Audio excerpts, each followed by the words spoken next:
In this micro-teaching segment, we will look at and discuss Jean Piaget's cognitive development theories, including his 4 stages of cognitive development and his adaptation process.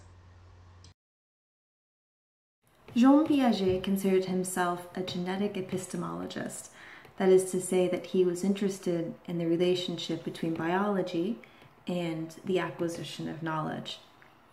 This came about when he was observing children answer questions that he thought were logical, and he wondered why they answered them wrong. So the central theme in his theories is that children and adults think fundamentally differently. And to explain these differences in thinking, he developed a theory involving 4 stages of cognitive development and a theory of adaptation, which explains how people, when confronted with new knowledge, absorb that new knowledge into their existing knowledge of the world. And when that existing knowledge and the new knowledge don't necessarily mesh, how they make things work, how they readjust their knowledge of the world. So let's start with looking at Piaget's 4 stages of cognitive development. Piaget offers us 4 stages of cognitive development. The first stage, where you'll find most infants, is in the sensory motor stage. In this stage, the knowledge of the world is based entirely upon physical interaction with the world, so things that they can touch.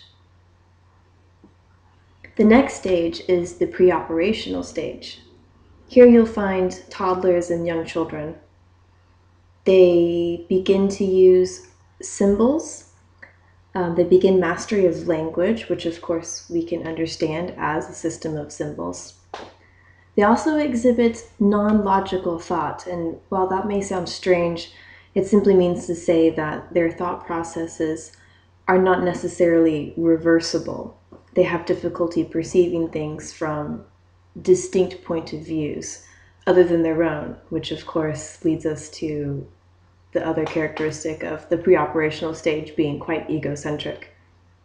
And you've probably experienced this with young toddlers.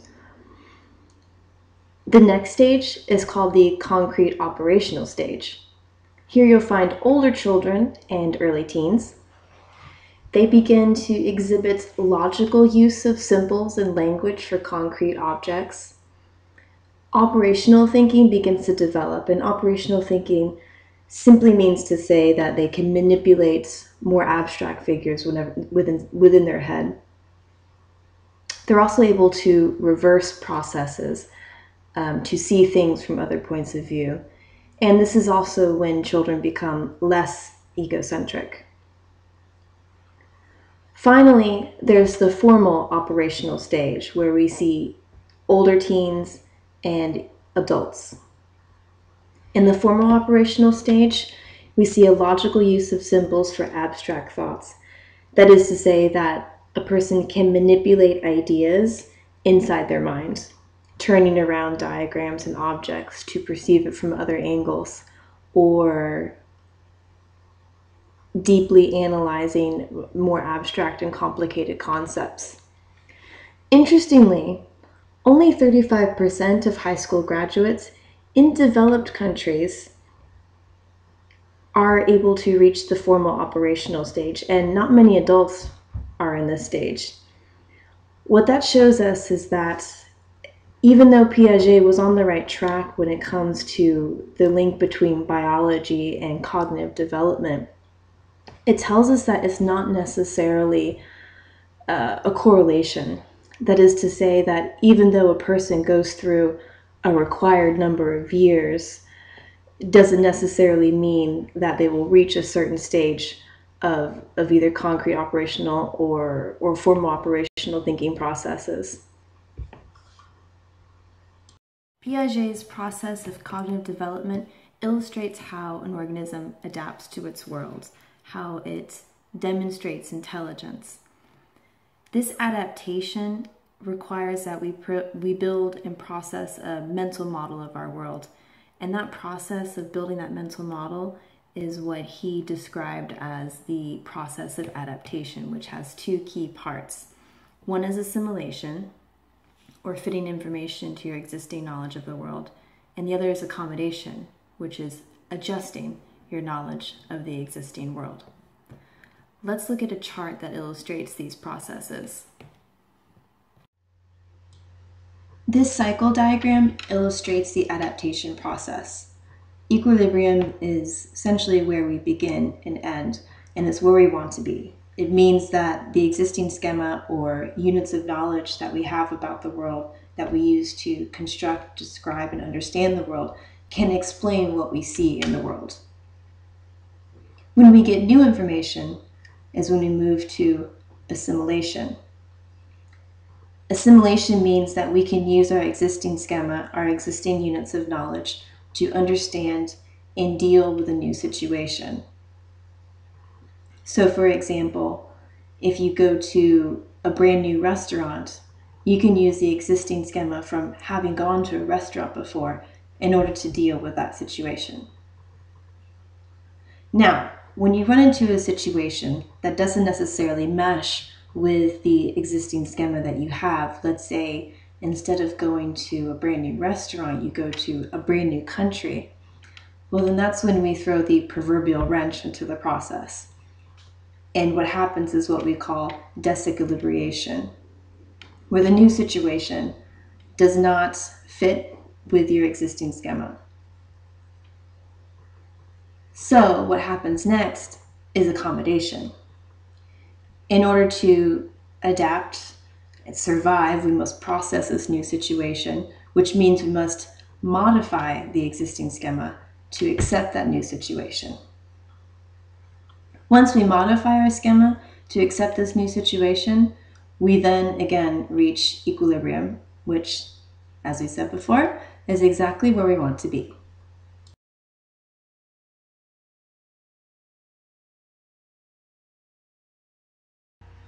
Here is a great animation that illustrates this process very well. In the initial schema, this child is shown what a dog looks like by his parent. So he can begin building a definition of what dog means inside his head. Because he's never seen a dog before, he experiences disequilibrium, but with the parents' help, can assimilate the new information and return to a state of equilibrium. So they now understand that dog is defined as something with ears, 4 legs, and a tail, as illustrated in the picture book. Assimilation happens, like we said before, when an existing schema fits in with a new experience. So this child goes to a park, sees something that has a tail and 4 legs and ears, and understands that it's a dog. But then the dog does something new. He barks, and this wasn't in the picture book. So the child experiences disequilibrium. And we know that the schema of the child does not include dogs barking. He also feels the fur. This isn't included in the schema either. Or licking. So he wants to know, do these also mean dog? Can we fit this into our existing definition of dog? And of course, it's the parent's job to reinforce that knowledge. Yes, this is a dog. It licks, it barks, it's furry, it's got 4 legs and a tail and some ears. So equilibrium can reoccur. Let's say a cat comes along. Here's an example of accommodation. This cat has 4 legs, ears, and a tail, but we know that it's not a dog, but this child might not know that it's not a dog because it has some similar traits. Well, here we're going to see that this child experiences disequilibrium because instead of barking, this animal meows, so not a dog. It climbs, not a dog. So that within this state of disequilibrium, the child has to accommodate this new information of this new creature that looks kind of like a dog but isn't a dog. So he asks the parent if it's a dog, and the parent's job, of course, is to facilitate this learning and this accommodation and let the child know, meh, it's a cat. So now the child can develop another schema, a brand new schema to accommodate this new idea and this new item that's in his world, which is the cat. And we return back to equilibrium. This process of adaptation is the foundation for a lot of school programs that offer discovery learning to children so they can learn at their own pace through experiencing the world. It's also a foundation for the reason that we encourage group learning, because students learn through interaction with the world, and of course that includes people. But the question does come up on whether we should teach students at their developmental levels, and what is the relationship between the age of the students, their developmental level, and their readiness. That is to say that since we know that only 35% of high school students reach that final fourth formal operational stage, does that mean we shouldn't strive for that stage? Or does that mean that only certain people are inclined to that stage? Or does it mean that there are special environmental conditions that facilitate a child reaching that formal operational stage?